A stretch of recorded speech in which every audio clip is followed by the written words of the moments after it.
arrived not for waging a battle of diplomacy, but for embarking on his mission of asserting the right of the Indian people to be masters of their destiny and cultivating friendship with the world.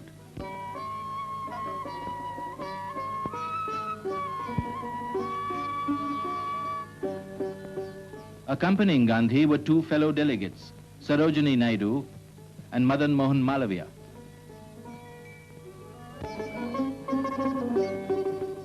At noon on August 29th, the Rajputana steamed out. Jawaharlal Nehru watched the ship that carried the sole representative of 1/5 of the human race to the Arabian Sea and the far west.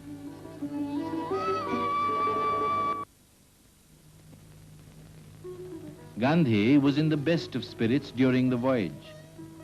Riding the pitching seas like a veteran mariner, he selected for himself a corner on the second-class deck where he spent most of the day and the whole of the night under the canopy of the starlit sky.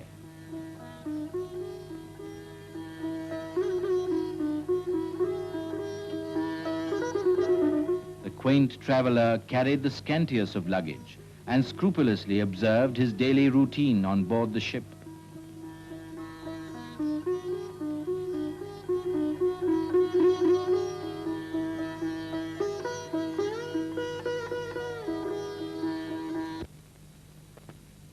After a weary voyage of 1,660 miles, daylight broke over the rock-crested shores of Aden. Gandhi steered the Rajputana into the first port of call. "I hope I do not capsize the boat," he remarked as he turned the wheel.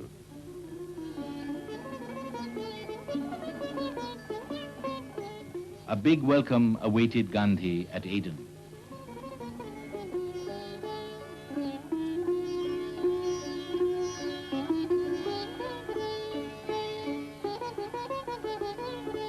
He arrived at the citizens' meeting to receive an address of welcome and a purse. In his first public speech outside the Indian subcontinent since 1914, he declared that India did not stand for isolated independence. 1/5 of the human race becoming free through non-violence and truth can be a great force of service to the whole of mankind. He extolled the simple way of life associated with the Khalifs and told the Arabs to help solve the Hindu-Muslim problem.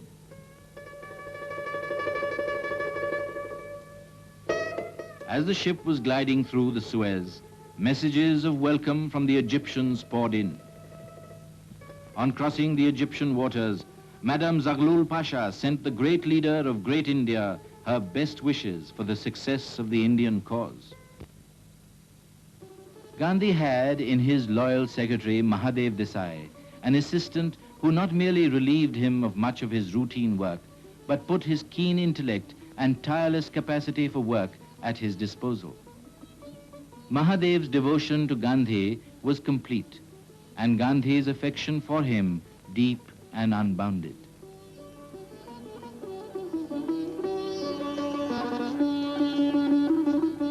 On the misty, cold morning of September 11th, SS Rajputana anchored at Marseille.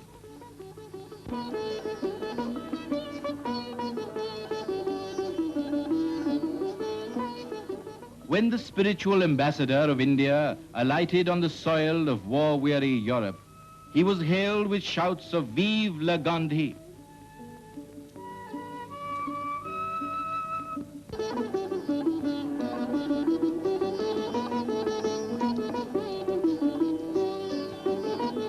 At Folkstone on September 12th, Britons gathered to greet the guest of the nation.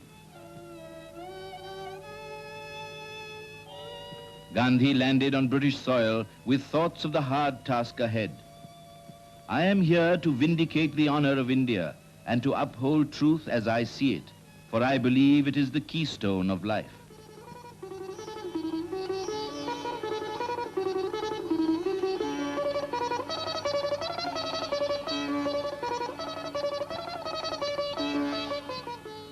Gandhi had accepted Muriel Leicester's invitation to stay at Kingsley Hall, a centre dedicated to the slums of London.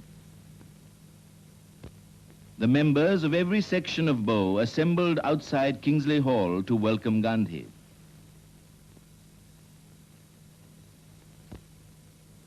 The pearly king, accompanied by his son and daughter, came to pay respects to the distinguished visitor in his domain.